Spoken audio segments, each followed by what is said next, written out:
Tensions remain high outside the office as the parents demand resolutions to the safety and learning concerns that they have raised. The school remains closed for the third week. Our reporter Patricia Visagie spoke to some of the parents outside the offices. The controversy at the Fred Magardie Primary School in the heart of Eersterust here in Pretoria continues. Of course, frustrated parents who have raised serious safety-related issues who feel that they're not being taken seriously by the Gauteng Education Department. These parents have now taken their fight to the district offices in the heart of the CBD here in Pretoria, where they demand answers. This as the school remains closed for a third week right now. Of course, I'm joined by one of the parents here. Sir, tell us, why did you decide to join the concerned parents? Yes, the kids were outside of the school for we are going for the third week now.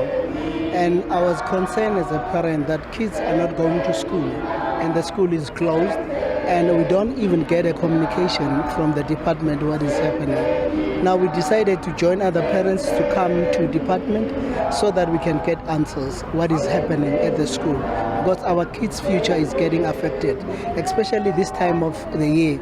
It's almost the end of the year where they need to write and prepare for exams, but they can't stay at school and everything goes as normal. Where teachers are going to school, the gates are closed and nothing is happening. But we want the department to come to the table and discuss these issues with us, because parents, they have issues, they've granted issues, and they've spoken with the SGB, but issues are here now. We need the department to come to us and say what is happening in Fred Magardie. Yeah, that's the thing. The fact that this whole impasse is dragging out and dragging on for so long without a tangible solution, one would have expected the department to act much quicker, in particular because the interests of the children need to be put first here. The fact that this is going on for so long, I mean, it's the third week now that we're seeing the standoff, the impasse, and the school remains closed. How does that make you feel as a parent? That's why I'm here today. I'm showing I'm really sad, not even angry, but sad what is happening, because it's affecting our kids and our life, our livelihood. And that's why it makes us to feel very sad and bad and angry about these issues. Now, we want the department to come to us and we get the resolution and we get solution today, not tomorrow, today, because this thing is dragging for a long time. And it can't, this thing. And we can't be giving publicity when there's somebody died from the school or somebody is found with something at the school. But now we need to address real issues. These kids, these young kids are the future of this country. But they cannot stay at home for such a long time. And we keep mum and we keep that nothing is happening. Actually, if the parents' meeting was called maybe last week and the department representative comes there and address the issues, then we will be happy. But now we're not happy because nothing is happening. Nothing is moving. Yes. All right. Thank you so much. I'm now joined by one of the concerned parents, Veronica Marianne. She has been at the forefront of trying to obviously raise issues that are plaguing the school, trying to demand answers and really bring the department on board so that resolutions can be drafted. Just remind us, what are the core issues?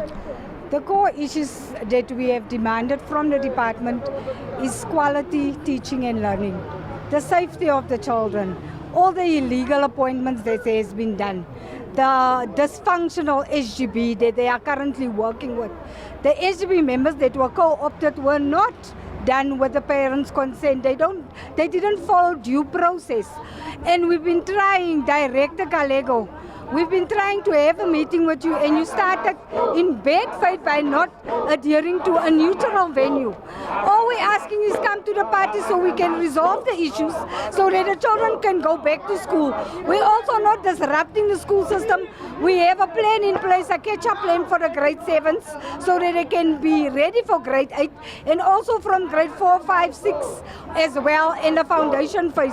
We're asking the department, sit with us so we can iron out out the issues as soon as possible so that the school activities can return to normal as soon as possible. That is all we are asking. Come to the party. The criticism that has been leveled towards some of you that you do not care about the education of your children. How does it happen that parents would actually lock a school for 3 weeks now? That criticism that it seems like you guys do not care. Why would you lock your kids out of getting education? How do you respond to that? It's not that we don't care about our children. We cannot send our children to an unsafe environment. And once that is not resolved, we cannot allow our children to go back. We have gone so far as to ask ex-tutors and educators to help with a catch-up plan for our children that hasn't been in the school for those days that the school has been locked.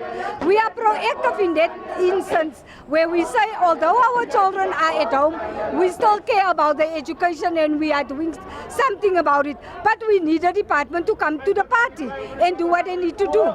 Last week, it seems like there was some sort of progress. The department was willing to come to the party. The district was also there and so forth. But then talks collapsed. Meetings could not take place. Again, criticism against the parents that you are not taking some of these things seriously. Why did you not just go with the venue that was obviously selected by the department? But we explained to the department why we do not want the meeting to take place at the school. We were afraid that some of the parents that are still angry and are up in arms with the situation at the school might come to the school and disrupt the whole process. Hence the neutral venue where it was secure and safe and access restricted. And that is how the meeting collapsed, because neither one would wanted to give in. My take is, if you cannot even compromise on a simple venue, how do you then start negotiations on such bad faith? It says to us, the message that you are sending is that even though you have demands, we will see if we're going to meet you halfway. You feel failed by the department, disrespected by the department? Yes, indeed. Because if they were really serious, they would have compromised and really take us serious. These are serious issues. It's not nilly-willy and just the pluck from a tree.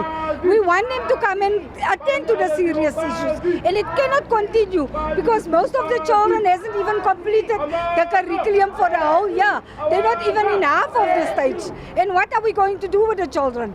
The marks that are being manipulated, it's not on.